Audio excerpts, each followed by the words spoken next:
Classic. Did you say college classic campuses? Sure, you did. We were asked to finish Communist Manifesto, and we stopped doing it because we didn't want to get in trouble. But someone said you can read it because they do it in colleges all the time and they don't have permission. So let's do so. We're reading College Manifesto. We left off on page 11. Modern industry has established the world market for which the discovery of America paved the way. This market has given the immense development to commerce, to navigation, to communication by land. This development has, in its turn, reacted on the extension of industry.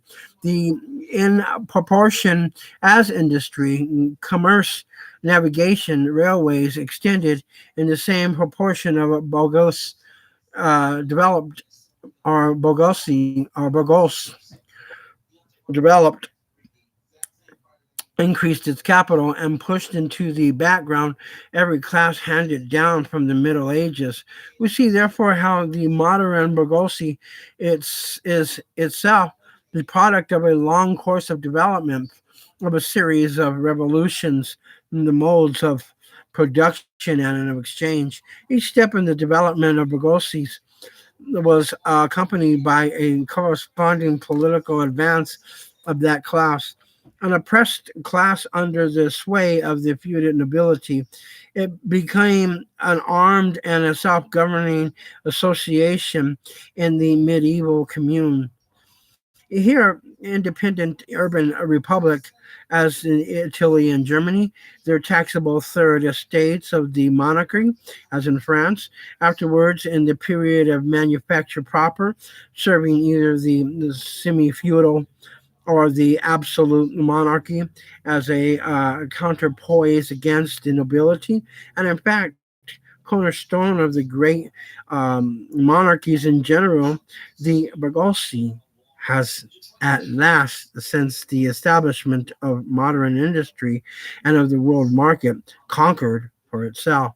In the modern representative state, exclusive political sway, the executive of the modern state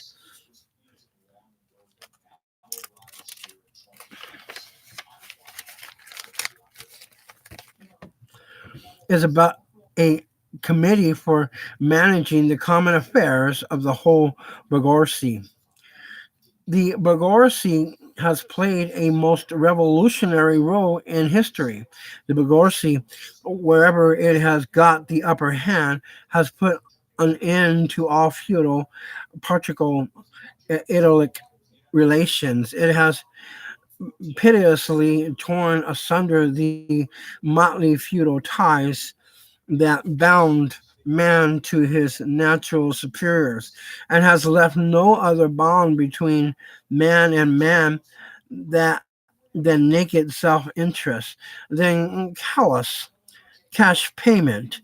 It has drowned the most heavenly ecstasies of religious fervor and of chivalrous enthusiasm, of Philistine sentimentalism, in the icy water of egotistical calculation.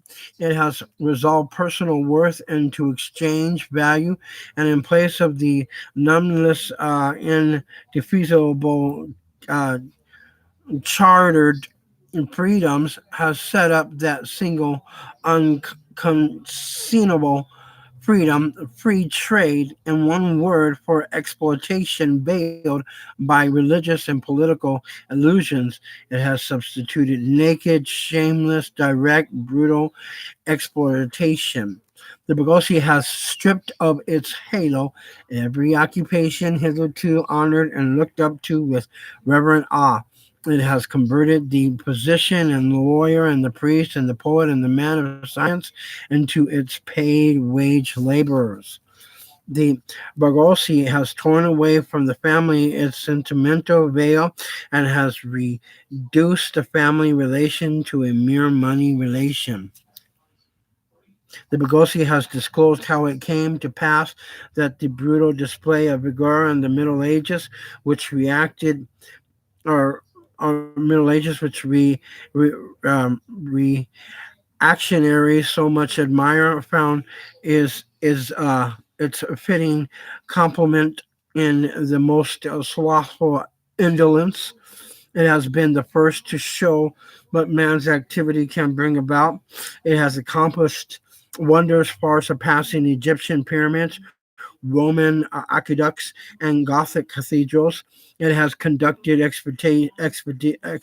expeditions that put in the shade all former migrations of nations and crusades, and the Bogosi cannot exist without constantly revolutionizing the instruments of production, and thereby the relations of production, and with them the whole relations of society, conservation, and the old modes of production in an unaltered form was the contrary of the first condition of existence for all earlier industrial classes.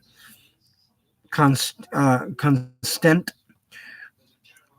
revolutionizing of production, uninterrupted disturbance of the social conditions, everlasting uncertainty and agitation distinguished the Burgos epoch from all earlier ones.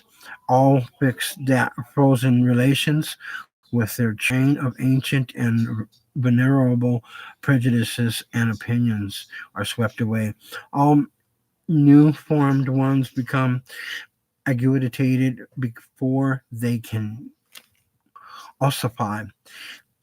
All that is solid melts into air.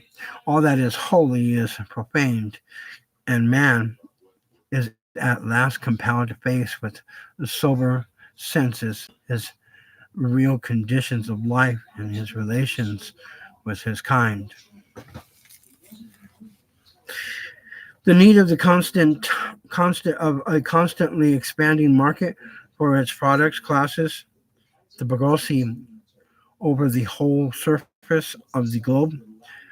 It must nestle everywhere, settle everywhere, establish connections everywhere. It's college classic campus hits just a little bit because I'm reading this. I want to read it with you. God bless you. Good night.